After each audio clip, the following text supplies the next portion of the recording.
What is going on, everyone? Welcome back to the channel. Today I'm going to show you my top 8 creepiest things to see in Salem, Massachusetts. Now this is not going to be your typical video just going down a random list of places. In this video, you're going to come along with me and explore each place in person together. Make sure you stay till the end because I'm saving the best for last. Let's go. Number 1, the actual confirmed site of the 1692 Salem witch hangings. All right, if you've reached this sign, then you're at the right spot, so just pay attention to that. But this is what it looks like. This is probably the coolest thing you'll see in the town of Salem. Well, where we are headed now, through the woods, through somebody's side yard, but it's okay as long as you're here during the right hours. We are heading to the actual site of the Salem Witch hangings. Wow, we've made it. I forgot how close this was to the road, but we have arrived. Ladies and gentlemen, this is the site, confirmed site by researchers not that long ago. The confirmed site of the Salem witch hangings in 1692. Besides Giles Corey, who was pressed to death, the most famous man who was hanged during the witch trials, John Proctor, on his day of the hanging, there was 5 others hanged with him, and he would have to go last. So think about that. He had to watch 4 other people before him be hanged right here, right? And he just knew what his fate was. Now they would do something. They wouldn't just, if you see movies, they wouldn't just throw you off the ledge and hang you. They would do something that was called turn off the ladder. So they would put you up and then they would basically turn you that way, and it made it more like you would struggle more. You wouldn't die instantly. It would be a slow, kind of painful death. And that all happened right here. Pretty flippin' crazy, crazy scary. Now, once the hanging was done and the poor victims were confirmed dead, the townspeople and the judges and who was ever doing this terrible deed would take the lifeless bodies of the victims and throw them down this hill. So the bodies would be down there and they would just kind of be left there. Now, what would happen once it was the undercover of night and the judges and the crowd and the townspeople all left, the family members, for example, like the family members of John Proctor, they would return, they would grab the body, they would secretly carry it out of Salem. They would bury their bodies on their homeland in unmarked graves so nobody ever knew where they were. But it was kind of up to the families to come back and retrieve their bodies, or they would be left right there.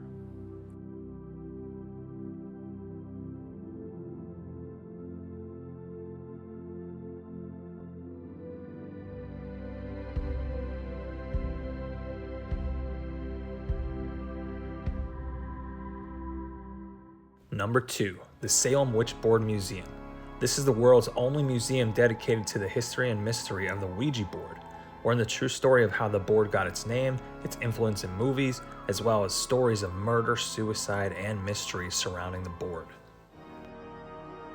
We're still on Essex Street making our way down, and we're heading towards the Salem Witch Board Museum. So if you want to check this out, go to this Remember Salem Fine Wizard Wares. Gonna go in. Hey, there's Billy from Hocus Pocus. And then the entrance is in the back.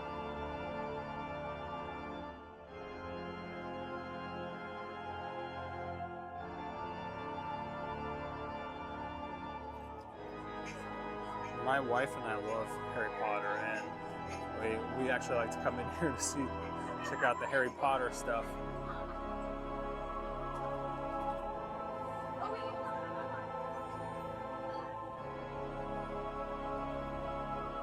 That's cool. I wonder if they have pumpkin beer in there.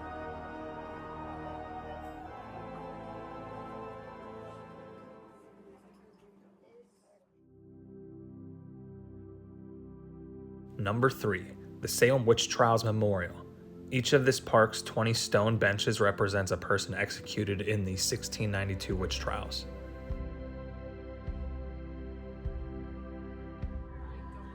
To me, this is a must-see if you're in Salem. Obviously, there's so many people here today, but these are all the memorials that they have for all of the victims of the witch trials. I like to come and visit these two. There's Martha Corey,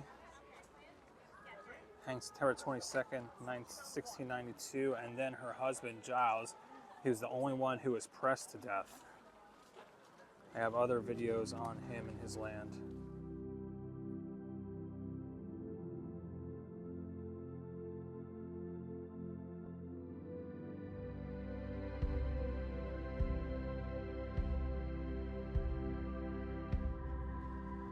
Of course, got to visit John Proctor, August 19th, hanged. I actually think it's really cool how this tree is just growing into the memorial area. And the very first one is right here. Bridget Bishop, hanged June 10th, 1692. She was hanged alone.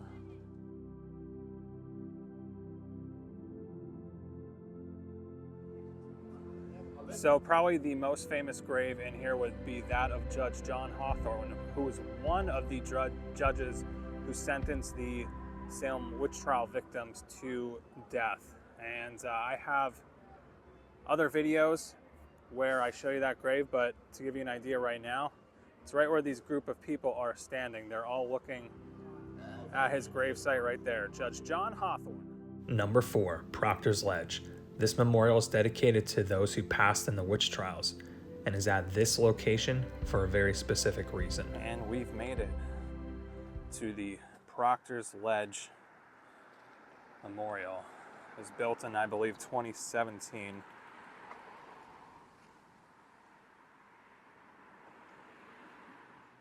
So over here they have all of the victims' names in order by date.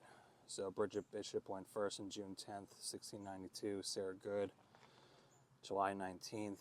Elizabeth House, Susanna Martin, Rebecca Nurse. And the one and only John Proctor on August 19th.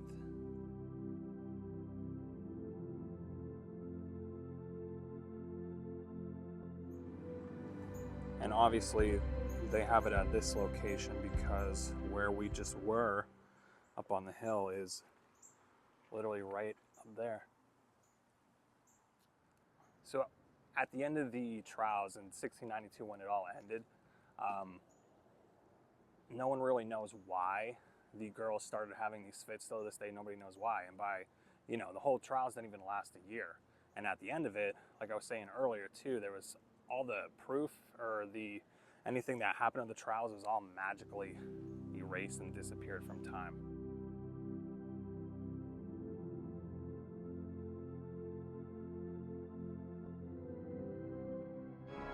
Number 5, the famous Witch House of Salem. Now this is usually packed to the max. It's actually not too bad right now, but the famous witch house where everyone comes and gets their photos outside right about there. Now you can tour the witch house. I think it's for about $9 a person. You can tour, it's a really quick tour, but we usually just opt to get our photos right outside.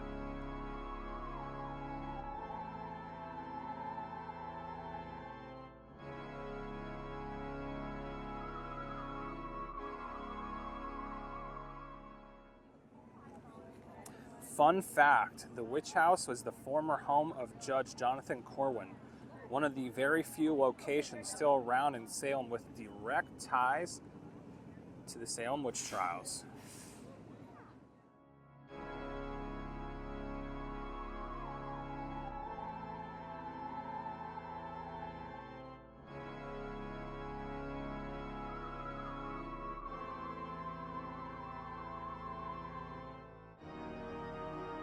Number 6, take a Salem ghost tour at night. On this trip, we did not do a ghost tour, but our first trip to Salem we did. I really enjoyed it, especially with a group of friends to hear the stories and the folklore from local Salem guides.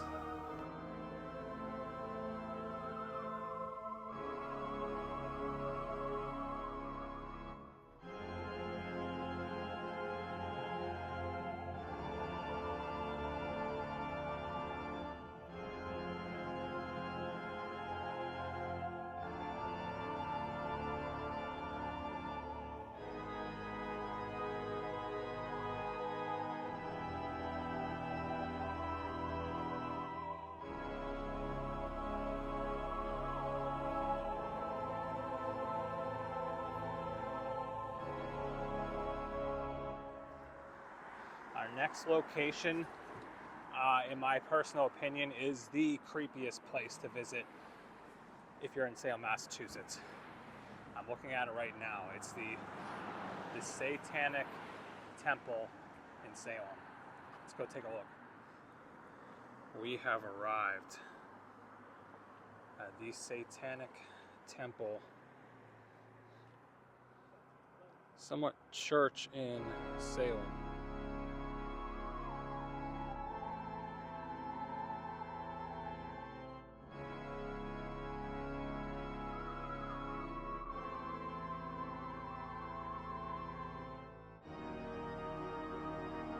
This is pretty crazy to see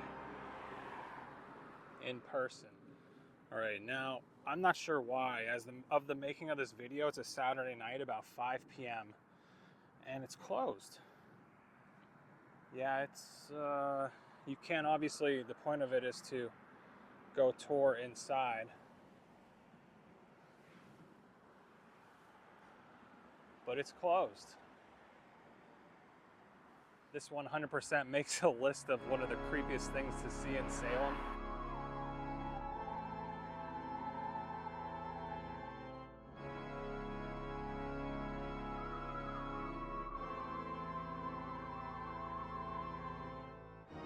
Well, we definitely got our walking in to check out the Satanic Temple. It's definitely probably about a mile away from everything else, or more depending where you start, but if you want to come check it out, it's still in walking distance. And finally, number 8, the Samuel Paris Archaeological Site. This one I'll consider a bonus since it's not technically located in Salem, but it's 20 minutes outside of Salem in the town of Danvers, Massachusetts. This is where the story of the Salem Witch Trials all began. It was down this path through the woods where once upon a time, Reverend Samuel Paris and his family lived.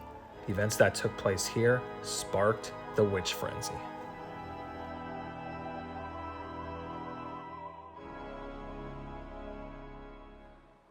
Historical fact, this was like the first largest ever government cover-up in the colonies. And what's crazy is once everything was done and, later at the end of the year, they admitted they were wrong stuff, all the evidence magically disappeared and destroyed. Isn't that crazy?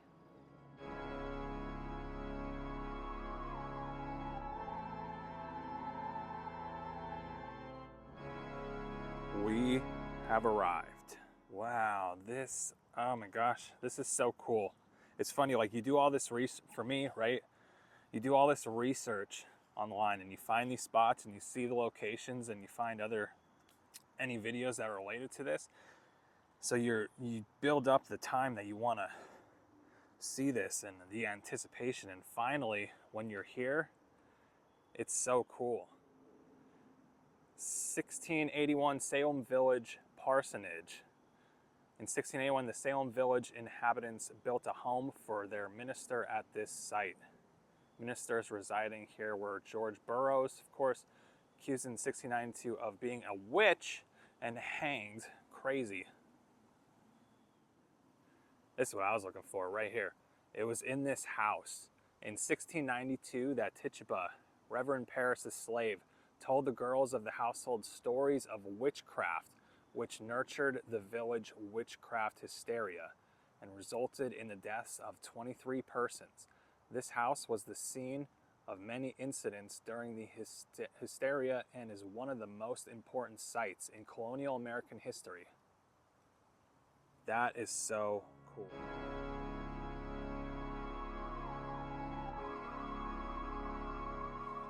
Let's go take a walk in, shall we? Wow. I'm gonna go down the steps into where the home was. This is literally where the Salem Witch Trials story starts. Literally right here. I cannot believe we're here today. I apologize, one of the neighbors just started their lawnmower, so if you're hearing that, I hope you're not, but if you are, I apologize. Wow. This is so nuts to be here. Here's another sign right when you get to the main entrance. Well, everyone, that's a wrap. If you enjoyed this video, please check out one of my other Salem videos, and I'll see you there.